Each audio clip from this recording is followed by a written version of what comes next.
আসসালামু আলাইকুম। হ্যাঁ, ওয়ালাইকুম আসসালাম। আসসালামু আলাইকুম। ওয়ালাইকুম আসসালাম। স্যার আমি বাংলাদেশ পুলিশের একজন সদস্য বলতে চাই স্যার, আপনার সাথে একটু কথা বলতে চাইছিলাম স্যার, যদি আপনার সময় হয় স্যার। খুব জরুরি।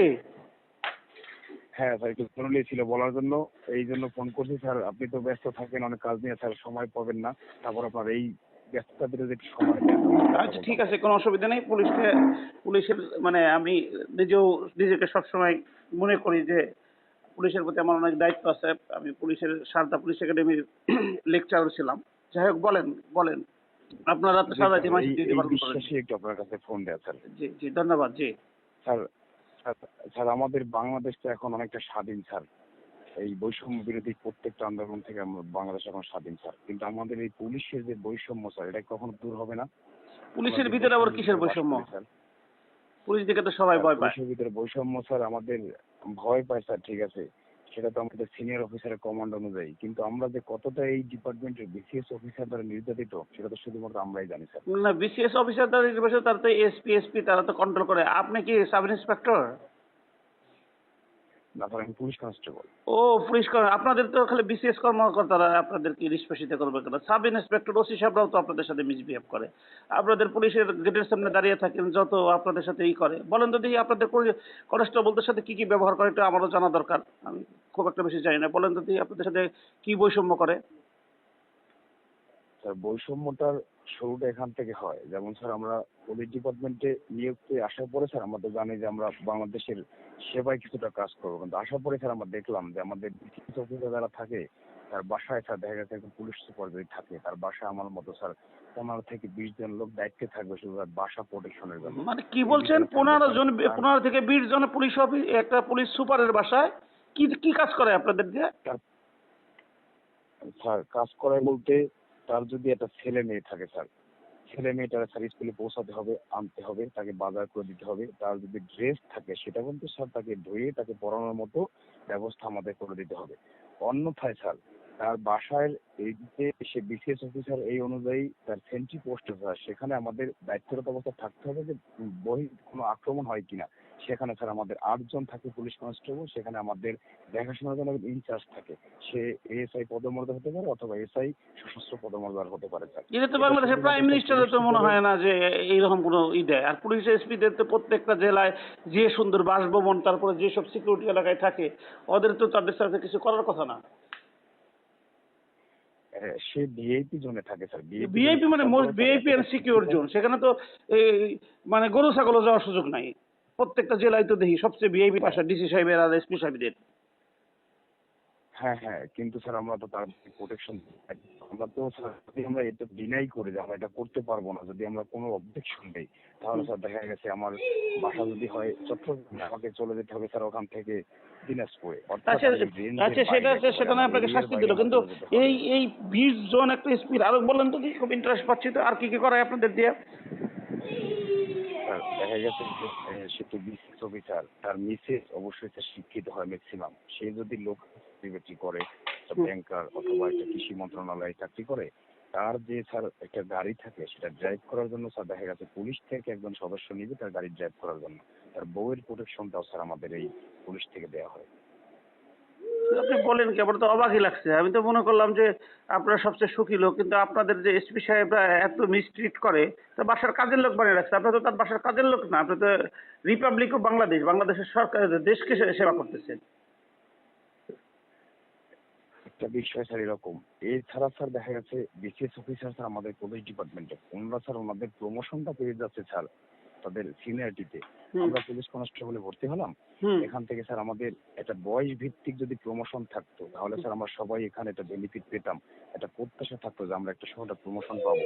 কিন্তু এইরকম একটা ব্যবস্থা তারা রাখে না, শুধু বিসিএস অফিসার থেকে, যেমন স্যার একটা বিসিএস অফিসার এএসপি তে জয়েন করলে, সে তার ভাগ্য ভালো হলে, তার সার্ভিস ভালো হলে, আল্লাহ কবুল করলে সে কিন্তু হুম আমি পুলিশ কনস্টেবলে ভর্তি হবো স্যার, এখান থেকে স্যার আমার এখান থেকে এক ধাপ আগানোর মতো কোনো সুযোগ নেই, যদি কিন্তু এখন তো অনেক, কর্তৃপক্ষ এই আমাকে বর্তমান সেই যুগে তো সুযোগটা আপনার না দেয় স্যার। যে এসএসসি পাশের ক্রাইটেরিয়া, কিন্তু অনেক আমি জানি অনেক ডিগ্রি পাস, মাস্টার ডিগ্রি বলা পুলিশের কনস্টেবল জি ঢুকে এখন। স্যার, জি স্যার আমাদের, জি স্যার আমাদের ম্যাক্সিমাম স্যার আমাদের স্নাতক সার্টিফিকেট থাকে, কিন্তু এখানে আমাদের সিনিয়রিটিতে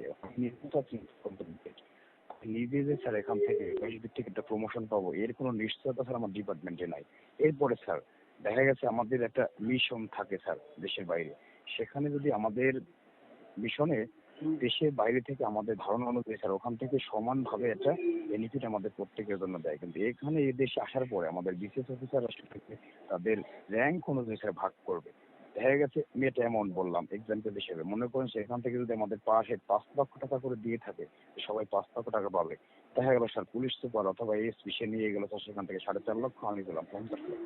এরকম ভাবে বৈষম্যটা স্যার আমাদের মানে দেশে চলছে। এতটুক বৈষম্য, মানে আপনি বলতে চাচ্ছেন যে আপনি ইউএন মিশনে গেলেন, সেখানে তো আপনার 5 লাখ টাকা দিলে 5 লাখ টাকা 4.5 লাখ টাকা ওরা নিয়ে যাব। হ্যাঁ এক্সাম্পল, এখন পরিমাণটা এর থেকে যতই বেশি হোক না কেন স্যার, বৈষম্যটা আমাদের এইরকম হবে স্যার। তাহলে তো আপনাদের সকলের এই বৈষম্য বিরোধী ছাত্র আন্দোলনে জয়েন করা উচিত। কারণ ওদের কিন্তু একটা কথা খুব অবশ্যই ভালো স্যার, আমরা লাগছে যে ছাত্র আন্দোলনকে এই গড়ে বৈষম্য তোলা। বিরোধী ছাত্র আন্দোলন বৈষম্যের বিরুদ্ধে। বাংলাদেশে এই পুলিশে যে এত বৈষম্য, এটা তো জানতাম না। এটা তো স্যার আমাদের দেখা গেছে এই ডিপার্টমেন্টের ভিতরে। এরপরে স্যার আমাদের আমাদের পুলিশ ব্যাংক হলো স্যার কমিউনিটি ব্যাংক, সেখানে আমাদের প্রত্যেক পুলিশ সদস্য 32,000 টাকা করে আমরা জমা করলাম স্যার এই ব্যাংক পরিচালনার জন্য, উদ্বোধনের জন্য স্যার, আইজি থেকে কনস্টেবল পর্যন্ত স্যার। কিন্তু এখানে স্যার আমি স্যার সেই সমান সুবিধা পেলাম না। আমাদেরকে বলা হলো যে 3 বছর পরে সেই ব্যাংকের লভ্যাংশ প্রত্যেকটা সদস্য পাবে, কিন্তু স্যার আমি সেই লভ্যাংশের এখন পর্যন্ত একটা টাকা আমার এই চামড়ার চোখে দেখলাম না যে আসলে এই লভ্যাংশ আমি পাবো কি পাবো না, না আমার মেইন যে টাকাটা আমি জমা দিচ্ছি সেটা কি আমার আছে না নাই, এই ডকুমেন্ট আমার কর্তৃপক্ষ কখনো আমাকে দেখায় না। মানে আপনি যে ব্যাংকে অথচ পুলিশ স্যার কমিউনিটি ব্যাংকে জমা দিতেছেন, আপনার যে টাকাটা দিচ্ছে ওই ডকুমেন্ট আপনাকে দেয় না। না স্যার, সেটাও আমি পাচ্ছি না, এবং আমাকে 3 বছর পর একটা লভ্যাংশ দেওয়ার কথা ছিল যে ব্যাংক হবে সমন্বিত ব্যাংক, সবাই বেনিফিট পাবে। আমি এখন পর্যন্ত আমার এই সার্ভিস লাইফে আমি এখন পর্যন্ত একটা টাকা সেখান থেকে পাই নাই। অন্যথায় স্যার যখন আমাদের ব্যাংকে থেকে শুরু হলো স্যার, তখন বললো যে ব্যাংক থেকে সবাই টাকা তুলতে পারবে ব্যক্তিগত কাজে ব্যয় করার জন্য। ভালো কথা, আলহামদুলিল্লাহ ভালো একটা ব্যবস্থা করলো। সেখানে 7% সুদ ছিল, যে 7% সুদ হারে টাকা তুলতে পারবে। তারপরে স্যার সেই সুদটা গত বছর স্যার আমাদের এই পুলিশ ডিপার্টমেন্ট করলো এক ধাপে 14% স্যার। এখন আমি যদি 5 লক্ষ টাকা স্যার 7% সুদে নেই, আমি পুলিশ কনস্টেবল চাকরি করি, 14% সুদ দিলে স্যার সেই টাকাটা কি আমার এই স্বল্প বেতন দিয়ে সুদ করা কখনো সম্ভব? আমার পরিবার আছে, বাচ্চা কাচ্চা থাকতে পারে, সব কোনোভাবে আমার সম্ভব না। তো মেনটেন করতে তো হবে। অফিসাররা কত পার্সেন্ট সুদ দেয়? কিভাবে স্যার অফিসারের সুদের বেনিফিট স্যার, আমি বিসিএস অফিসারের সুদের বেনিফিটের সঠিক তথ্যটা আপনাকে দিতে পারবো না যে তাদের হার কত এবং পরিমাণ। আমি স্যার 32,000 টাকা দিলাম, আমার আইজিডি 32,000 টাকা দিল, কিন্তু সে চাইলে ব্যাংক থেকে 50 লক্ষ তো টাকা আপনি কি স্যার লোন আইজিবি পেতে পারে, 32,000 কিন্তু টাকাও আমি পাবো না। না, আইজিবি 32,000 টাকা পুলিশ কনস্টেবল, এইখানে আবার কোনো বৈষম্য নাই না? না, কিন্তু সেখানে সেখানে আমি স্যার টাকা পাবো না। আমি স্যার যদি বলি যে আমি 5 লক্ষ টাকার বেশি ব্যাংক থেকে নেবো, একটা বাড়ি করব বা আমি একটা ব্যবসা কাজে লাগাবো বা আমার একটা অন্য একটা প্রজেক্ট করলাম বা একটা মাছ ছাড়লাম পুষ্করিতে, আমি সে কাজে টাকা নিতে পারবো না। আমার জন্য নির্দিষ্টতা আছে যে আমি এই টাকার বেশি পাবো না, কিন্তু আমার আইজিপি মহোদয় সে 50 লক্ষ টাকা চাইলে পরে সে সেখান থেকে লোন নিতে পারবে।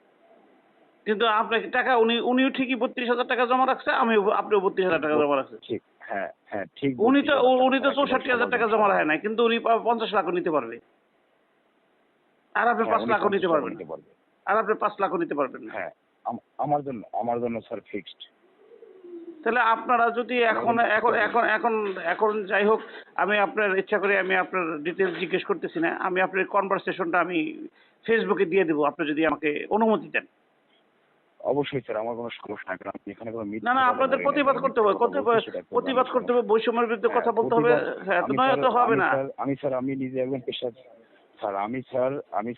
পেশায় একজন পুলিশ কর্মচারী হতে পারি, কিন্তু স্যার আমি ছাত্র। আমি গত বছর স্যার আমার স্নাতক কমপ্লিট করছি। আমি স্যার ছাত্রদের এই তারুণ্যের যে এই একটা আমাদের এই উচ্ছ্বাস আমি দেখছি স্যার আমার চোখে।